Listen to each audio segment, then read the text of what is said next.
Well, welcome back, Barney. We've had Thank some you. good episodes. I know. And were we here just last week? we Feels were like here it was just a long last time week. ago. I know.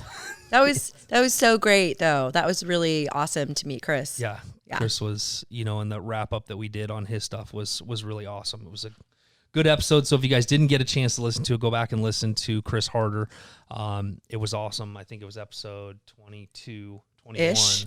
Yeah, I don't know. It was a couple back there. We're like in the 20s-ish. 20s-ish. Episodes. So a couple of things, I wanted to take a minute, one, to thank you for just being all in on this with me, showing up every week. Same thing with Kyle and Eden. It's been a lot of fun getting to this point and getting the consistency. And thank you for our listeners for chiming in and sharing and those types of things. So I thought after Chris, we talked about my kids coming in, and of course they're working. So good job on that. Right, good job on that. Chase couldn't get off this morning, so they're going to be in studio next week. That'll be but fun. I thought we'd kick off a series. We haven't done a series of stuff, so I thought we'd kick off a series that I think is ultra important, and it's Thinking OTB for kids. Yeah. What can you do as a parent? Said dependence. A parent. Not only in this business, but also one of the things that I really strive for is teaching my clients, on how to invest in real estate and different things for, their kids. Yeah. I thought do a great job of that though too. Like when you meet your people, you learn about them, you ask them questions, you find out about their family and things like that, which I think lends to you being able to kind of suggest ideas. Right. Yeah. Well, I have a couple of interesting stories to kind of kick it off with the thought process. And, when I try to tell people that I'm not really in the sales business anymore, used to be what I did, and now I'm really in the strategy. Mm-hmm. And so I recently had a client. It's been fun these last couple of weeks. I've had some generational clients, some people that worked with my dad now working with me. Yeah. But my dad had sold this one client who I've known for years. The guy used to chase me around church forever. So we're talking, and my dad sold him 6 homes, and they were missionaries for a long time in China, and they had invested in real estate for future, and now his daughter is going to college. So we started having the conversation. He's like, which house should I sell? And so we started walking through the tax ramification and things of, we don't want to sell. And the reason being is if you sell one of these after owning it for 10 years, you're going to have to recapture depreciation. So if you don't know what that means that every year you own a rental property, you get to depreciate the asset. But when you sell it, you have to go back and recapture it, which means you're going to get taxed on it. So we started walking through the 6 properties, and I finally walked him all the way through it. He ended up going through and refinancing the 6 properties, paying off 3 of them, loans on the other 3, and having enough money without selling anything to pay for college. That's cool. So there's no tax ramification because he refinanced. He still owns them as rentals. Right. And now he's creating, with the 3 that are paid off free and clear, he's creating about $3,500 a month in income. Nice. That will pay for payments for college. So, it's just one of those things that we've got to look at. What can we prepare for future with the kids? Right. So I thought it'd be fun to kind of dig into a few things that we've done creatively and some different things that I've done for our clients as we're trying to prepare for not only their future, but their kids' future. Well, and how often do you talk to people that put preparing for their kids' future and real estate together in the same thought? It's not, right. It's not really looked at like, hey, I should go buy a rental property for college. Right. Right. So, I've got other clients right now where we just walked through it. I sold them a house 2 years ago. Their daughter, she might as well be our goddaughter, Malia. She's just cute as a button. They're great friends of ours. But we've been coaching in the last 2 years that, hey, we're going to buy this house, but we're going to keep it as a rental. And they had done their refinance, done their stuff. And then I was showing them what it's going to look like, hey, let's just take this one house, and this is the college savings plan for Malia. And we're leaving $50,000 of current equity. It's going to cash flow $500 a month. The house appreciates, let's just say, minimum 6% a year on a $250,000 house. That house is going to go up in value $15,000 a year. plus somebody else is paying the mortgage down. So when Malia is 18, she's going to be 2. You're talking about 16 years of appreciation, depreciation. Now you can technically refinance that house and pull cash out, or it's cash flowing enough to create the income for college. I was looking at it this morning and I was like, okay, so what does in-state tuition in Arizona cost? It's average about $12,000 a year for in-state tuition. That's just for tuition. It's not room, board, anything else. That's just to get to go to class. Right. That's just to get to go to class, to get a degree, which we don't even want to go down that road with me. Right? So it's when you go and meet and you hear some people, have you heard of 529B? A little bit, but I want you to talk more about that because I think that's... So a 529B plan, when you go to a financial advisor, they're going to ask if you've got kids and if they're going to go to college. And a 529B is a... It's blah, blah, blah. Why do I always forget?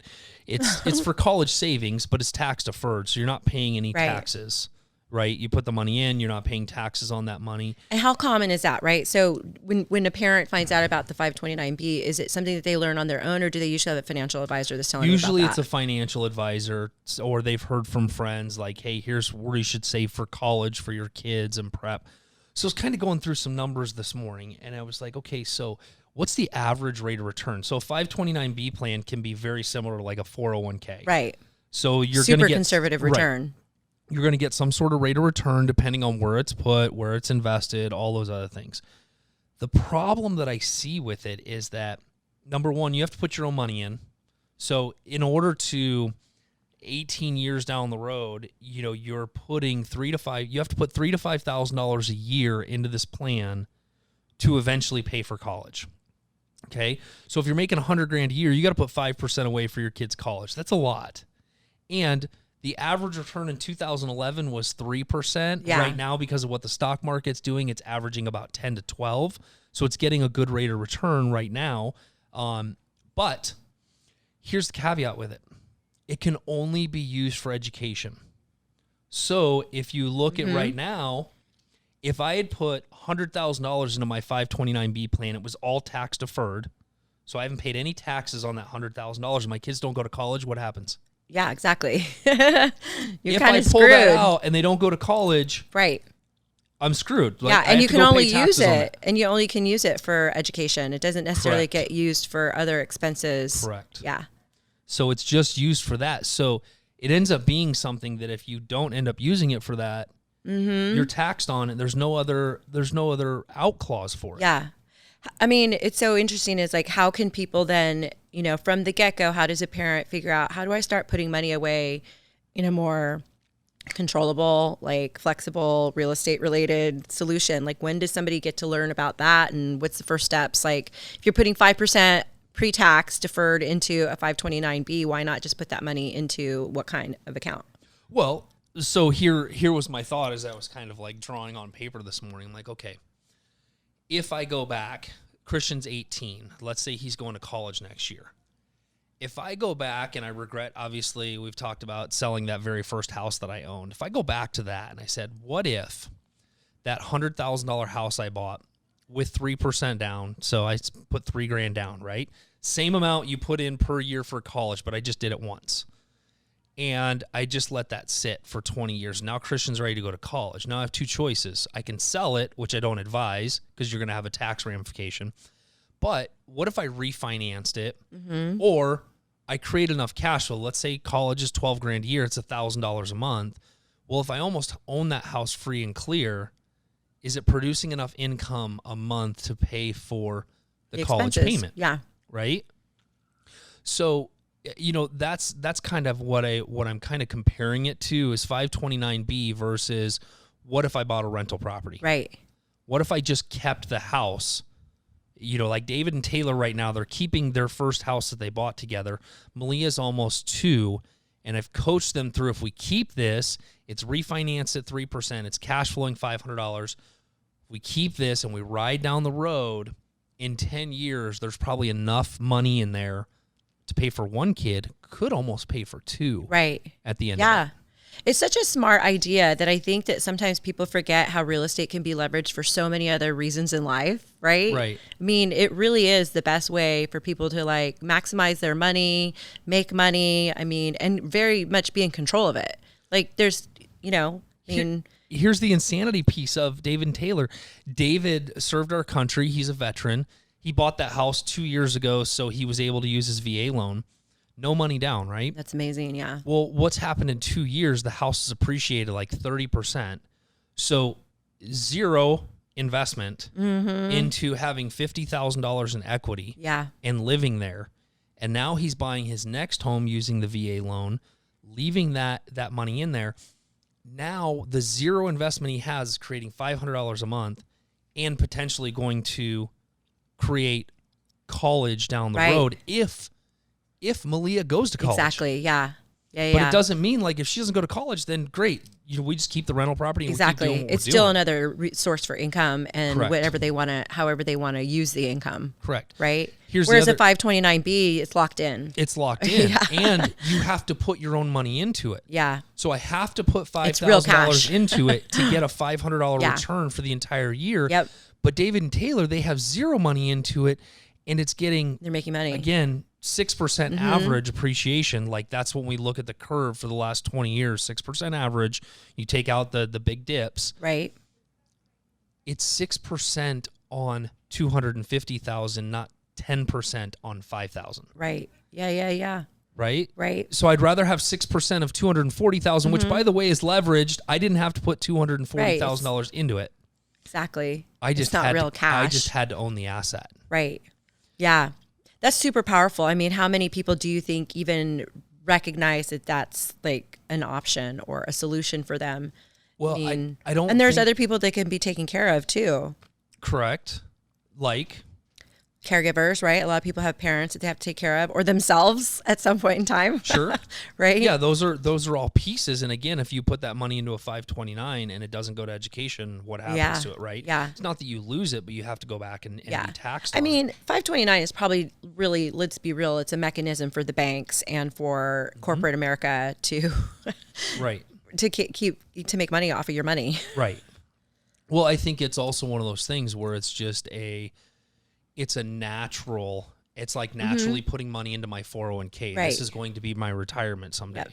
And let's be honest with you, it's not going to be enough money to retire unless you're putting a lot of it in or you started really early. Yeah. I mean, and you can only put a certain amount into it anyway. Correct. Right. Right. So it amazes me how many people put more money into it than they need to, and they're not benefiting from it from a tax perspective.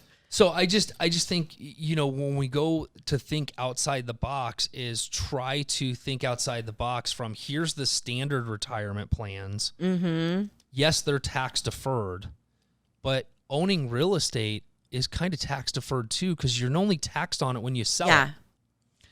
And you get all these tax ramifications and not tax ramifications. You get these tax benefits from owning the rental property, like writing it off, depreciation, some of those other things. And you have that ability to own that asset and do whatever you feel fit to do with it when the time comes. Yeah. So the clients that you were just helping, were they contemplating a 529B, or was it just that's a knowledge base that you kind of know about, and then this story really kind of coincided with the whole thought process? It kind of coincided. It was more of a, hey, if we do this, this is what it's going to look like for Malia for college. Right. And because there was some talk about, well, what are we going to do for college? And this, that, and the other. So it was just kind of flipping it to them and saying, hey, rather than investing money into this, let's keep the house and let's call that college. Let's call that Malia's 529B plan. Yeah. No matter what, that's what we're going to create at this point. So if you have kids and you're a real estate agent and you have younger kids, maybe the starting point is like, hey, even if I'm buying something retail right now, I'm going to create this one house as the college fund. Right. Somebody else is smart. Somebody else is paying down the asset. You're leveraging it 3-4%. Totally. You have a tax write-off, and now you're creating some forced savings going down the road. I mean, and you have longevity. You have an asset, right? Like so many people go into debt to go to school. God.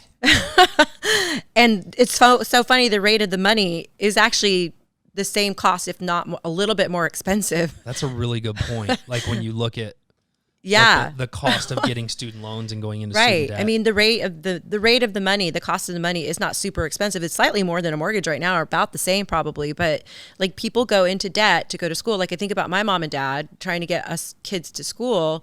My mom and dad took on debt to send us to college that I really was not good at. Like so what if you flip it, right? You're going to take on debt. Might as well make it an asset. That's an asset. Yeah. That can eventually pay for the college rather than the college debt. And it's something that you own, right? So I'm sitting here and I'm thinking to myself, wow, I wish that my mom and dad would have thought about these kinds of things. And, for them just to be in America, the American way, right? Like, oh my gosh, I'm so excited our kids are going to go to college.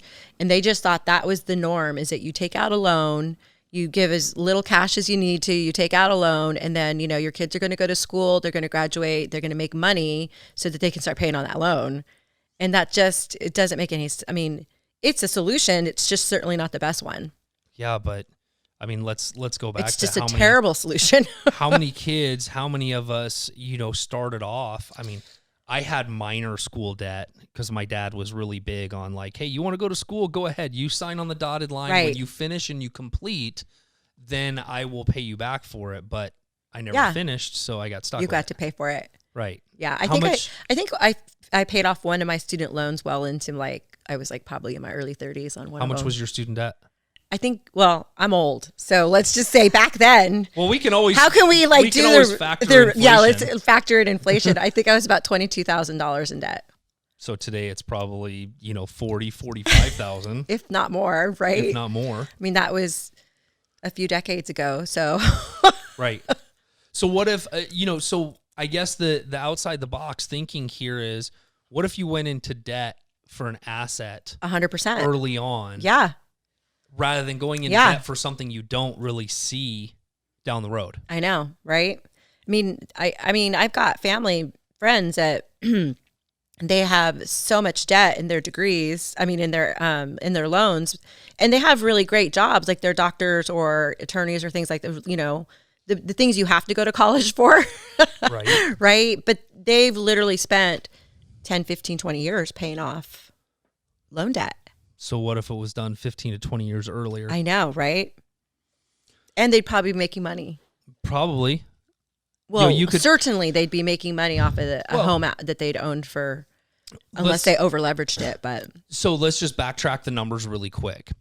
What if at age, you're 25, your child's just born, and you buy a $250,000 house? Well, let's be real. Well, it's close. Okay. Maybe $300,000 house. Yeah.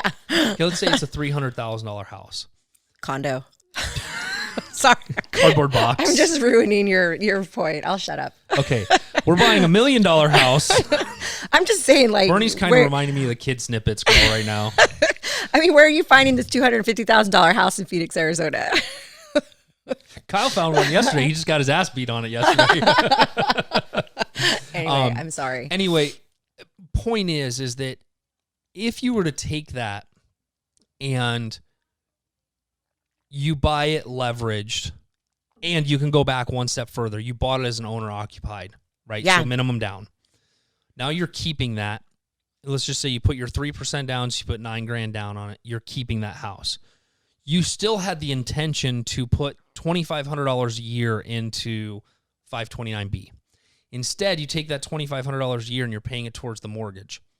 So by the time your unborn child or born child is ready to go to college and you've paid that extra money towards the mortgage, that house is now free and clear. Now you have a choice of refinancing, pulling cash out as you need it. Right. To pay for college. Here's the cool thing. There's still a tenant in that house making the payment for your kid to go to school. Yeah. And you're borrowing against yourself if you want to even call it borrowing. It's your money. Right. Yeah. So there's just a number of ways to do it. So I just advise people to really sit down and think about, what does that look like? Am I putting money into something that I might get taxed on down the road, or am I putting money into an asset that I can leverage one way or another? Hell, you might put your kids in there as a rental down the road. That's what I'm thinking. You know, I mean, we just bought a condo in Tempe for $250, by the way. That's right, a condo. Yeah, a condo. Not a house, a condo. It's 1,800 square feet. It's a 3-2. It works. It's a condo. It's a condo. I just think that that's opening up the mindset of, hey, if I'm going to save for college, maybe I can do this. Yeah. Well, and I think it's twofold too, right? So when you think about our listeners working in real estate, you know, if you're a real estate practitioner, really get to know the people that you're helping, ask them questions, find out what their goals are in terms of life goals, you know, and things that aren't necessarily in their life today that they plan on having at some point in time, right? That they can really start working towards that. And then also just for yourself, Right. right? For anybody who's, you know, wow, I hadn't thought about that in terms of, you know, like my cousin just has her daughter out here going to ASU, and she was asking me for apartment complexes. I'm like, why would you rent an apartment? I'm like, you should buy a place and have your daughter live in it and make money off of that. Right. And it was like such a foreign, she's like, what do you mean? She didn't have any, you know, she's like, well, I don't know if she's going to be here long term. I'm like, who cares? You can make money off of that asset. You're going to pay $2,000 a month to the apartment, or you're going to pay $2,000 a month to the mortgage. And if you would have done that last year during COVID, you'd have done really, really well this year. For sure. You know, 20% increase. Yeah. So it's just a great feather in your cap way to think about things in terms of how you can create legacy wealth, generate income for the, you know, for like life's experiences that are yet to come or that you're already, you know, in, right? I mean, it's not too late. No, it's not too late. I mean, you even talked about, you know, before we went on air, you're like, well, what if we flipped it? What if it's for, even though we're in our 40s, some of us a little bit older. Thanks. But we have older parents, right? Mm-hmm. So what if it's keeping something, knowing that, hey, at least I have this asset that could help for future caregiving, or because I mean, I don't even want to know what it's going to cost for assisted living 20 years down the road. Because I know that, like, my you better aunt be nice in to Illinois, your kids. she's like $7,000 a month for assisted living. It's really outrageous. It's so scary to think about the cost of taking care of loved ones. Yeah. I mean, it's really crazy. I just talked to somebody, it's so funny. I just talked to somebody earlier today that their grandmother has 2 years of what she had planned for after adult care, whatever it's called, $575,000, which $500,000, it's a decent amount of money. That's going to take care of her for only 2 years. 2 years. 2 years in an assisted living type of, I'm just like, oh my goodness, right? So this is a person that planned. Right. That's even scarier. Right. How many people don't have a plan at all? They don't. I mean, you should be nice to your kids. I'm always nice to my kids. I'm not saying you. I'm just saying everyone in general, right? Like, well, there's certain kids that shouldn't be nice too. Yeah. So I think, you know, as we start this series, there's some other things for whether you're in real estate, you're an entrepreneur, whatever, there's some other things that I think you can start early on.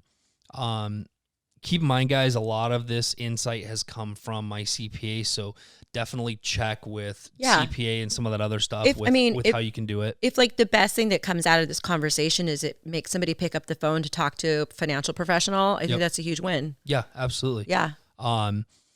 So one of the other things that I did early on with the kids, talking to my CPA, and we're doing tax strategies and how do we do it, and you know, I always love my CPA because she's like, look, I'm going to take you all the way to the line, which means you can do this legally. I might even let you lean over it, but I'm not going to get you in trouble. Because too many people, especially in our industry, they got to the line and they jumped 6 feet. Yeah.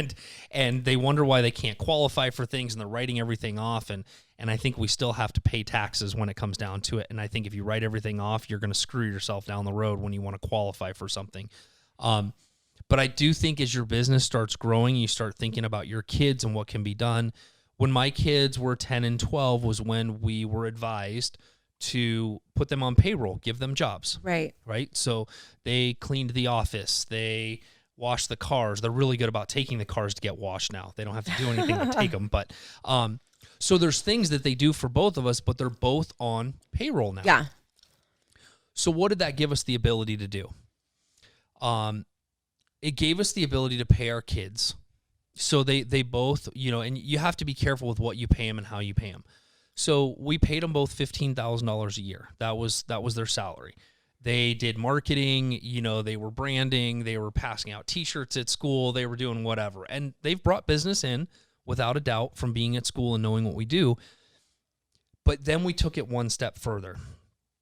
They got $15,000 a year. Well, that was into their checking accounts. So when they went to private school, private tuition is a personal expense, right? So that was money that we had to take out of our income that we took home. When we changed that, when we started paying them, they started to pay their own tuition out of their own money. So they got paid, then they paid their own tuition. So it didn't become a personal expense. There was actually income coming out of the company that was now a write-off. It got passed to them. They paid their own tuition. But we also started setting up 401ks at age 10 and 12. So we maxed out their 401ks at $5,500 a year. What that does, I'm not a big fan of 401ks, but what it did do is it gave them a very, very early head start on retirement. So both the kids will actually graduate with between $90,000 and $100,000 in a 401k at age 18. Awesome. Yeah. Because of a little bit of insight and early planning that's there. Now, I've told both the kids that 401k is a joint. So the beneficiary of the 401k is actually the family trust. So, it's not going to be passed on to spouses and those types of things. It's actually a joint investment that we have together. But it's really cool how that works out. And we've showed them like their statements, how it works, what it looks like.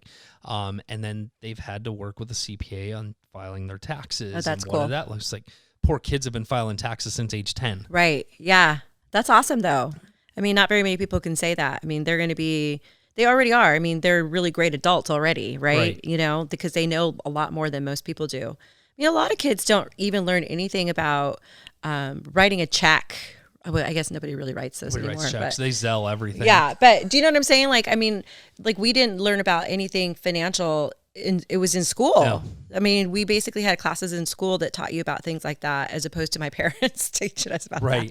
I mean, it was just a different era, right? My mom and dad were not good at any of those things, but it's very cool that your kids already have such a head start in terms of like their financial education, their fiscal fitness. Yeah. Right. So the other thing too that we did early on for those of you that are paying allowances and different things is trying to get the kids to understand what the cost of certain things are and how to be patient, how to save for things. So rather than doing an allowance, we gave them a budget. And so we started giving them $100 a week. What the deal is, that $100 a week was, hey, I'm not paying for your school clothes. I'm not paying for your school lunches. There's food here if you want to take lunch, but if you choose to eat out, that's your money out of your $100. So we started teaching them how to budget their money. So the younger one definitely was more of a saver than the older one. But they also learned, like, when school came around, summer came around, like, oh, crap, like, I didn't save any money for school clothes. Sorry. Yeah. That's on you. Like, you're going to be wearing the same. So we would remind them so that they knew, like, hey, I was going to make $5,200 this year, and I've got to figure out what to budget for school clothes because school is coming up. And so it was teaching them a little bit different way of saving for that stuff. Well, and when you're spending your own money, you have a different level of want and need. Mm-hmm. You know what I mean? Like when somebody's buying stuff for you, you're like, I'll take that. I'll take that. I'll take that. But if it's your money, you're like, well, I really love those, but those are a better option, right? I mean, you just have a lot more thought process behind spending your own money. But you also like even like in business, like when you do expenses. I mean, I remember I'd ask like sales reps to be like, "Is it okay if I spend on this?" I go, "I don't know. Would you spend your own money?" I don't know. You tell me. Would you spend your own money on that? Like, so I think it's such an important exercise. I mean, it's such a great, way for them to live young, already knowing how to do that. Well, and the other thing too that's really hard in their generation versus our generation is, like, when you're exchanging dollar bills for something, it's a lot harder to give that up versus just swiping debit cards. Mm-hmm. So the vending machines at school, when they were in school physically, we would go through Christian's bank account. Dude, you spent $10. You spent 10% of your $100 on freaking chips. That's awesome. There's chips here. Yeah. Right? So trying to give them the two-sided of how it works. The analysis and the convenience. Like, I understand it's convenient to buy it, but you spend $1 for a bag of air for a couple of chips when you can spend $3 for an entire bag that'll last you 2 weeks that you put in Ziplocs and take with you. Yeah. So it's little things that we try. We're not perfect when it comes down to it. I mean, they're just really great lessons in life, right? They're like real life. Instead of reading about it or watching it on a documentary, it's like, here's some lessons for you. Here's some best practices. Here's how we're going to recommend that you do things. And of course, when you get older, you can do however you want to, but at least you're giving them a pathway for like making some, things that make sense. And I think you're going to hear from them like early on, things that they were taught they still didn't get. Yeah. But now it's really hitting home. Yeah. Like even though I'd get frustrated, like the whole vending machine thing. Yeah. Now they're both seeing like, oh, now I get it. Yeah. It's taken a couple of years, but because we had those conversations early on, yeah, it made an impact when it was important. I think it's so funny too, because we're such a swipe generation now, and it makes it so much easier to spend money. I remember, this is crazy, but I remember when those cards really first came out because you used to write checks or you used to have to go to the bank and get cash. The rubber ones that bounce? Yeah, exactly, to spend money. And I still remember one of the things that I used to do was if I was out and I wanted to buy something, instead of having cash or writing a check, I would actually make myself go to an ATM machine to pull out the money. And then that whole like physical experience of just actually putting in your, you're like, okay, I'm taking out money. Like this is real. Like it makes it feel real as opposed to, nowadays when you swipe stuff, like nobody really keeps track of it the way they used to, unless you have a budget. Right. I mean, Dave Ramsey's still really big on doing the cash envelope system, right? So you cash your paycheck and put it in the envelopes. Yep. And every envelope's labeled for like, and when the envelope's empty, clothing, food, you can move money from one envelope to the next type thing. And I still think that's invaluable. For sure. When it comes down to it, as far as lessons. That in my 20s. Yeah. I know I did it in my 20s. But it's just, it's so important for the kids to kind of see those things as they grow up. And I don't think that if you're like, well, they're not ready to learn that stuff at age 10, fuck, they aren't. Yeah, they totally are. Like, they're open get to after it. Yeah. It's okay to sit down with them and go, here's the value of $1 or $20 or whatever that looks like. Well, I think when you're young like that, as the adult, the kid's open to anything. They may not get it and they may not like it, but as the adult, you can really expose them to just about anything, right? And so whether they get it or don't get it, they'll remember it and it'll make some kind of impression that's probably a good impression at some point in the future. So how did you grow up? Like, what was the temperament of your household when you were in high school as far as work, earnings, those types of things? What did it look like for you?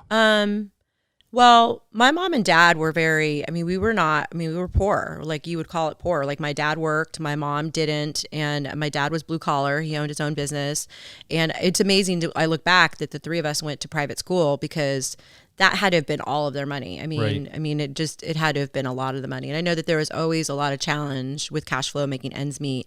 And I never knew that. Like I didn't live as a kid going, man, we're poor, right? Like I never thought that. We always had Christmases, but I know my mom and dad had a very conservative, so I just remember pretty early on that I liked things.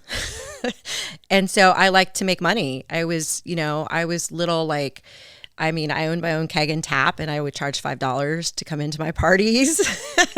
I solicited everybody. $5 a red cup. Yeah, I would basically solicit the whole neighborhood to babysit. I was literally Bernie on the block. Like everybody was like, "Oh, Bernie babysits. Oh, Bernie babysits." I would Bernie on the block. Yeah. The day I turned 15 and a half, which is how old you needed to be to get a work permit, I went and got a job. My dad helped me because I told him I wanted to get a job, and because of his business, he had relationships with a lot of the local businesses, and so I got a job at the donut shop. But let me go back. Why did you want to work? Because I wanted to buy stuff. Okay. And I observed in my family that my mom was always having to ask my dad for money. And I was like, yeah, I'm not going to ask anybody for money. Right. And I was probably 10, 11 years old. And it wasn't that it was bad, but I just noticed that there was always conversations about, or they'd get into fights. Like, my mom would spend money and my dad would be like, I don't remember buying this, come home and find like a new piece of furniture or, something like that. So, and I mean, I lived a great life. I mean, we had a great life. But yeah, I mean, I think of the three of us kids, I'm the middle child. I was the first one to get a job. I was the first one to move out. And, yeah, I mean, even after the donut shop, I went and cleaned rooms in a hotel because I wanted money. Yeah. So, and I remember I used to keep my money I actually made like this I took a cigar box and I created these little cash register drawers in it, like the drawers. Like I actually made this when I was like 8, 9, 10 years old. I mean, I had every badge in Girl Scouts that you could get. And I was like number one with selling cookies. Like I thought I was going to actually make money off of that or something. I don't know, but you could if you would have like bought the boxes and then put them in bags and sold them at school. I should have done that, but I mean, I was always like looking for ways to make money. My senior year in high school, I was so ahead on credits that I went and like lobbied the school to let me leave at lunch every day so I could go to work. Yep. So I did the work experience program. I got into, I was always working. And when I made my little safe that I kept my money in, my sister would steal it. And I started marking my bills. And then I would see that my sister had the bills that I marked. And I would tell my mom, and my mom didn't believe me. She's like, your sister wouldn't take your money. And Janelle's like... Now she's just taking your wine. I'm really having like flashbacks right now because I can't believe that I did that. I was probably 10, 11 years old and I would mark my money because I knew she was taking my money. Yeah. So, and the funny thing is, I'm actually super generous. Like, so you would think that would have made me be like, but I'm just like, yeah, it's all good. So, but yeah, my mom and dad never sat down and had conversations with us about money. As a matter of fact, when I moved to San Diego, went to college, and I was a royal financial screw up. I was constantly calling and asking for money. I didn't understand. I didn't care. Actually, It's actually a little bit of both. Like I didn't care. Like if my checking account was overdrawn, if I had bad credit, my mom and dad always bailed me out. And then I'll never forget the very last time I ever needed help. I was like, I do not like this. I'm never, ever going to be in this position ever again. And I was old when that happened. I was like in my early 20s. Yeah. So so there was really no conversation, and that's the conversation we're having with Christian right now. No conversations. Is, hey, you just turned 18. The mail is going to start fill up with credit card offers. Yep. And so we're putting those aside so we can have conversation, because I know what Wendy and I did. Like, do you remember like Finger Hut and yes. Columbia? Was it Columbia? Columbia Records, MCA. Yeah. Oh my God, They they came after me, man. I thought I was going to $29 I for thought, Beastie Boys I thought I was CD. going to jail with my Columbia Records account. Yeah. Yeah. So you realize nobody knows what that is, actually, probably. I know. But the conversation, so Wendy and I had a conversation with a young man the other day about the debt he had gotten into, and it was all these credit cards. Uh-huh. People kept giving him credit cards, and so when he got in trouble with his apartment complex, he started cash advancing, and so now he's got like $9,000 worth of debt and credit cards, and his credit's all screwed up. So trying to show him like, hey, here's what it looks like to get out of this. Yeah. But then on the other hand, trying to show my kids, like, don't get into this. Mm. See, that's so cool to have that conversation, because you have the ability to influence this young person, that they might take your advice out of fear, or they might take your advice out of what they've observed you guys go through. And either one is good, right? I mean, there's nothing, fear is not a horrible thing, right? Like if fear helps you make good decisions, I mean, good, right? If that's a motivating factor. But yeah, I didn't get to have those conversations. And I mean, my mom and dad were awesome. I just don't think that they ever had that either. And so my dad actually got really good with his money after him and my mom got divorced. But I think he was pretty much debt free when he died. But I think that's conversation that every parent, they want their kids to do better, but sometimes they don't even know how. Did your parents talk to you about this kind of stuff, or did you just observe it? I observed it. My parents did not have great money management skills at all. It was feast or famine. Yep, right. That's my mom and dad too. They lived the real estate roller coaster, right? Some months we had a ton of money, and you'd watch my mom go shopping, and my dad would do different things, and then there were other months where it was like, don't spend anything on the freaking credit card this month because... Right. And so it was always this up and down. And, that was one of the things that I learned when we got out when we left my parents' partnership, and Wendy and I started working. We were doing the REOs. Was okay. Even though we owe a bunch of people money, we have to have some reserves. So, I was very diligent at having a checking account at another bank that we deposited a portion of our commission checks in that I never saw. Every now and again, I check and I'm like, okay, cool. We have $2,000 saved. Like, we never had that before. Yeah. And then it was 10, and then it was 50, and then it was 100. And you're like, okay, this is really awesome to know this is here. Yeah. And that we didn't need it to live on.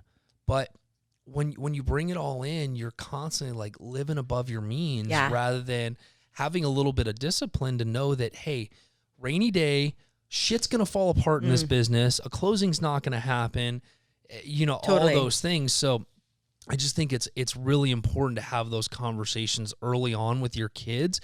And I wish my mom and dad would have done that with us. Right. But I think we're embarrassed as parents to like, hey, I fucked up and this is why I did what I did and I should have changed it or I should have done it this way. Here's what I would do if I was your age. Yeah. Right? And if you can have those conversations and be completely open and honest about it, it's better than anything. My kids know everything from our assets to our trust to everything that goes on because I want them to see and know, like, this is how we got here. This is how long it took. And this is the discipline it took to get there. Yeah. And if you want to go like, like the kid the other day in the car that we were talking about his debt, he's like, yeah, well, I knew I was in trouble, when I went and, I applied to do a car loan on a $40,000 car. I'm like, dude, really? What the fuck are you thinking? But I also look back in my 20s and go, I was doing that same stuff because I didn't know. Yeah. Nobody told me. Nobody talked to me about it. Ditto. And I feel like for my mom and dad, they didn't really even know they didn't come from means. I mean, they both immigrated from Nicaragua. Right. I mean, they just didn't even know what to even begin to say. I do remember that when I moved away and I was calling all the time because I was, like, I'm overdrawn again, or I need money for the phone bill, or there were no cell phones then. It was pagers. Yep. And you actually had a landline. 911. Yeah. Kyle doesn't remember any of that. Yeah, my dad would just be like, Hijita, listen, you got to start like being a little bit more responsible. And like he didn't really know how to tell me what that meant. I didn't know what that meant. I'm like, I am responsible. I'm calling you for money. And he used to always say, he's like, you should always ask for what you want because the worst thing that'll ever happen is someone says no. So I would always call and he would be like, you're calling again? I'm like, well, you said the worst thing that could ever happen is that somebody would say no. But I'll never forget one time I heard my mom and dad talking, and my dad had said, he's like, hon, to my mom, he's like, this is starting to become a nonprofit organization. It didn't start off that way, but it's starting to look that way. Like, and I'll never forget that. Awesome. It's like my favorite bumper sticker right there. This is not a nonprofit organization. Yeah. It didn't start off that way. It's starting to look that way though. So I think the other thing too that my dad definitely ingrained in me that I think is so important that can save you from financial disaster, but it can also move you forward as well, and that's insurance. I think insurance is something that a lot of people don't talk about and they don't understand, and I think that, if you don't have an insurance broker or somebody, you should talk to it. So, when... You're talking about like health insurance, auto, life home, insurance, rental, auto, like all that stuff. So a couple of different examples. I always remember my dad like being big on insurance, especially health insurance, car insurance. So when we were broke, I always made sure the health insurance was paid. Even if I missed a car payment, I made sure the health insurance paid. That paid off when I broke my neck because that would have devastated us. No kidding. Because it was a week in the hospital and I've got 7 pins in my neck and that would have killed us, right? So that's always been a big thing. Auto insurance, I'm a firm believer in you pay for what you get. And so many people are like, auto insurance, I'm going to go find the cheapest shit I can find until shit hits the fan. Mm-hmm. And that's insurance in general. The insurance you pay for on a monthly basis, you utilize it when it comes down to it, but who's going to defend you when shit goes wrong? And so our second year into the business, Wendy was driving clients around. She made a left-hand turn with clients in the car. She got clobbered, and those people sued us for 6 years. Now, we had Allstate, and we still have Allstate, and the reason I still have Allstate is because Allstate came in and like handled that to the nth degree, and after 6 years, I think those people got like $30,000 for a settlement, but they had the best attorneys. They went through the ringer for us, and they were amazing. And so I always looked at like, hey, where can I cut cost? Well, I could get cheaper insurance. But if something like that happens again, who's going to be there to defend me? Right. And Allstate was like, I'm just kind of sold out for Allstate because they've always been so good when it comes down to it. And I know that we pay more for insurance. My kids definitely know we pay more for insurance because those poor kids, I think Christian, like when he first started driving, it was like $300 a month because the kid's insured across all the cars that we own. Right. But he has to be. And we also carry very high policy limits. The reason being we carry high policy because, and not so much anymore do we have clients in the car. It's just for the what if. Right. You know, insurance is always for the what if. And so even for kids, like when the kids were early on, we got small life insurance policies for the kids. You know, there's nothing worse than like, you know, losing a child or something, but then the debt on top of it for services, for medical, for things. So I just think it's really, really important to make sure that you're budgeting for good insurance. For sure. It's so funny. I feel the same way. And I know people who are like, never going to use it. Might as well get the cheapest. I'm like, but when I need it, I don't want to deal with a bunch of, you know, fuck sticks on the other side of the 800 number. You know what I mean? Exactly. And so I'm like, I've been with State Farm for over 20 years. And I actually every year will have my policies priced out and even like adjusted to see if I can get more insurance for less. And I mean, I don't know if it's because I've been with them for so long or I'm the only person in my household that's on my policy and I have no incidences and whatnot. But I mean, I'm amazed at how like the policy's cheap. Nobody can beat it. The rates that I'm getting from State Farm. And State Farm is like, you know, it's an A player provider, whatever you want to call it, top tier. Right. So that's just been one of the things, and there's definitely been things that's been covered. So that's why we keep those things. You know, and insurance as well, talking about inexpensive. And so one of the things I would tell you guys too is that every year you have to review what you have for insurance. Totally. Because your life insurance, you know, I think the standard on life insurance should be 10 times what your annual income is. Yep. So if at 10 years ago you were making $100,000, $1 million was fine. But if you're making $250,000 a year, you don't want to leave your family in that lurch where you didn't have enough life insurance. Yeah. See, I just spend it all because it's just me. I don't really have to worry about, you know, dose and tress, you know, they'll be okay. Just and kidding. one of the cheapest things too that is really critical that saved us back in the day when we got sued for that car accident was having an umbrella policy. Yeah. You know, an umbrella policy is something that adds on. Yep. And it's going to cover for multi-million-dollar liability if something overflows on car insurance or overflows on a household insurance claim, something of that nature. It's like for a $2 million umbrella policy, it's like $400 a year. Yeah. Well, if you find somebody who can price it well. Yeah. I mean, when you get into umbrellas and things like that, you definitely want to do your shopping. Yeah. Yeah. Well, I mean, with Allstate, with automotive and cars and umbrellas and is a great A player. Yeah. Yeah. So I think it's really, really important, you know, with your kids, especially when you start having kids that drive, your insurance better be teed up. Totally. Because shit's going to happen. All the time. Every time. Yeah. I mean, I have so many incidences after I got my driver's license. Oh, I can't. I totaled my first truck in the first 6 months and cars were stolen. And I mean, we used our insurance like a lot when I was a kid. Yeah. That's so and funny. I was grateful. My dad was a big State Farm guy. Yeah. His whole life. And, you know, they were always awesome when it came down to easy to work things. with. Yes. Yeah. I mean, it just depends on what you value in terms of what you pay for, right? Like some people are going to value that they never use the service. And so I want it to be as cheap as possible and I'll deal with the headaches of the poor service when I do need it. Or I'm the kind of person that's like, I'd rather pay for the good service when I need it, even if I never get to access it, right? So, you know, you just have to take all those things into consideration. I mean, I think the the whole, subject, the outside the box subjects today is, everybody that works in kind of this space is entrepreneurs, right? If you're a 1099, I mean, there's so many different kinds of things to think about in terms of how you can educate, your kids or take care of loved ones, like parents and or yourself in the future, and thinking about how you can leverage real estate to be able to do all those things. Yeah, and no matter what, there's a combination of it. And Yeah. I think that you have to surround yourself with the right advisors and the right people to give you the right strategies to get from point A to point B, depending on what you're doing. But it's not only, you've got to have the ability to pivot. Yeah. The market's going to pivot. Things are going to change. Things are going Yeah. to shift. People are going to get sick earlier or later. They're not going to go to college. They are going to go to college. They want to become doctors. Yeah. Whatever the case may be. So, that's... Pivot and flexibility. Yep. Exactly. And that is one of the things that real estate gives you. So I highly advise, as we kind of wrap this up, I'm very excited for the kids to be here next week, Christian and Chase.